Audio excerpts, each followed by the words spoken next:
Hey, how's it going? I just want to give you a short tutorial on how to remove a little bit of reverb from a breakbeat.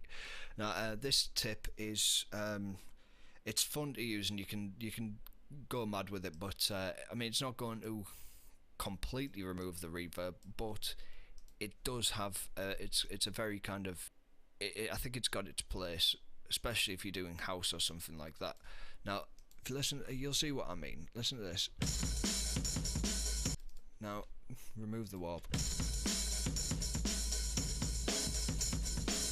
Now what you've got there, you've got a drum beat with a lot of space in between the actual hits.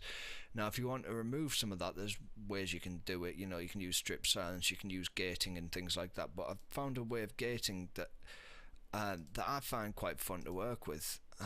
So what I'm going to do is I'm just going to warp it in time and get the warp right. Boom, boom, cat. So there we go, that goes in there. I think this is the last kick. So I'm just gonna, just for ease of use, warp around 2 bars. And there you go. So just loop that around for a couple of bars, and so we've got a 1 bar loop over 2 bars here. So what I'm looking at is this beats function of time stretching down the bottom. Obviously it's you know, it's made for drums, but there's something that isn't quite that obvious. It's these little arrows down here. Now I just want to see what this one does, but then I'm going to show you what this one does. Not a lot. Okay, I'm sure that has other functions. I'll look at that later.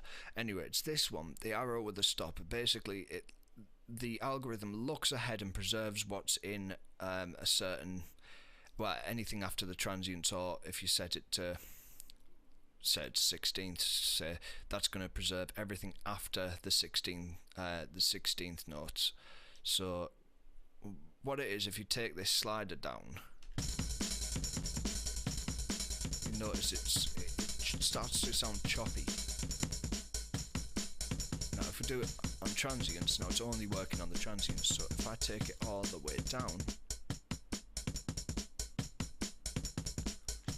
so that's removed a lot of sound from it and freed up space for other things. Now if you wanted that loop in the first place, maybe you didn't want that loop, there's other ways you can do these things. You can obviously just choose a loop that's got less in it, but if you wanted these sounds specifically and you wanted to remove some audio to make space, there's a nice way of doing it. Now if I was to stick a reverb, just Ableton's normal reverb, onto a return track, turn the dry wet up and send it in,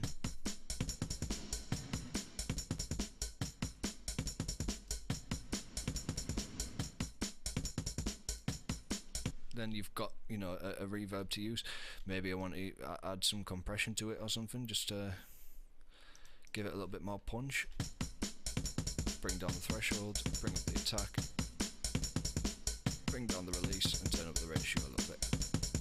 Turn off the makeup gain so it doesn't clip on output.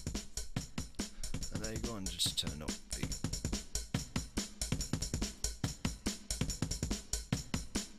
So there you go, hours of fun.